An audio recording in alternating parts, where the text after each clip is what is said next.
For me, that is the true spirit of Christmas, where you will be able to share whatever small blessing that you were able to receive from our Creator.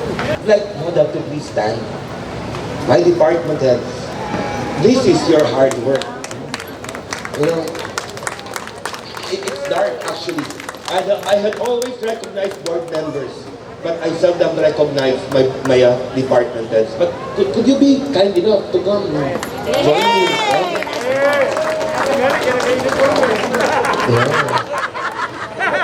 This is the leader of the band, Attorney Joy Mateo.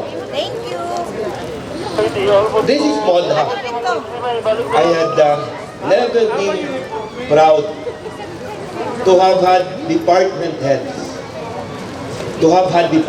heads who worked very, very hard for what Misamis Oriental is today. You really, really worked very, very hard. And grabe bitaw, ilang pagpaningkamot ani sa department head. I very well remember. Jeffrey. Okay. Dagol na kayong sinot na yun. I very well remember when I first assumed office in the Capitol, unang adlaw sa akong paglingkod sa Kapitolyo, I was excited. Believe me, I entered on that side of the Capitol. I still remember Dad was with me because he was still alive. And sa among pagsaka sa hagdan, wow, the first smell that greeted me was the wonderful smell of a toilet. Grabe kaanso mga kapitid. Then on that same week, the rain poured, ulan. Nagbaha sa sulod sa Kapitolyo, wala sa gawas. The roofing was a challenge. Computers and files got wet. Those were some of the challenges that we've met. Itong naadi mo, itong mga tiguan na. You remember? Then we asked and told ourselves, and we decided to tighten our belts.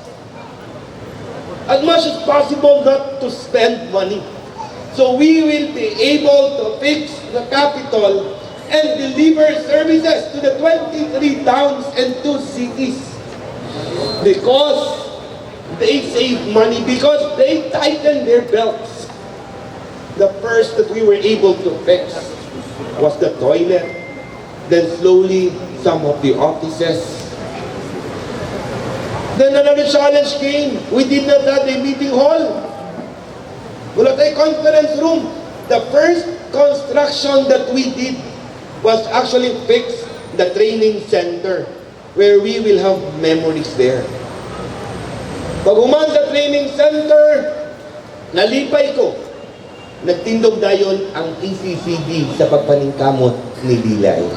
Di pa, wala di pa. Tourism Office pa di ay Attorney Jeffrey Sacklon. Yeah, that office.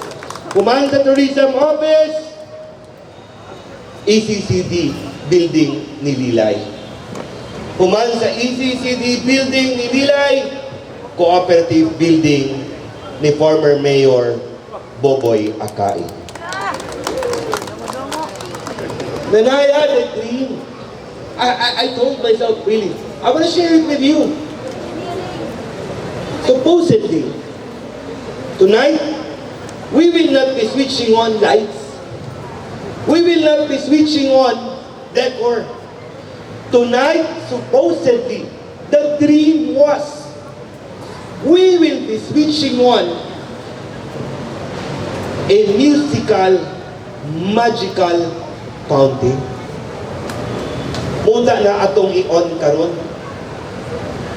But sadly, PHO got burned. Nasunog ang PHO. Na ako'y pondo 20 million pesos to build it there. Musical, magical fountain. To make the long story short, I told budget office, ang akong 20 milyones, kuhaan na lang, ipatukod sa PHO kay mas kinahanglan nila. Butong karon, wala na ganin ako nahimo, but maybe Governor Onabia will be able to continue the dream that I started in the province of Misamis Oriental, AOTP. So, tonight, we came to a point that we'd like to thank you all.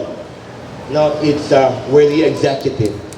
They are the legislative, we are the executive. And for that, I offer my salute and thank you for serving with me for the last 9 years in the province of Misamis Oriental.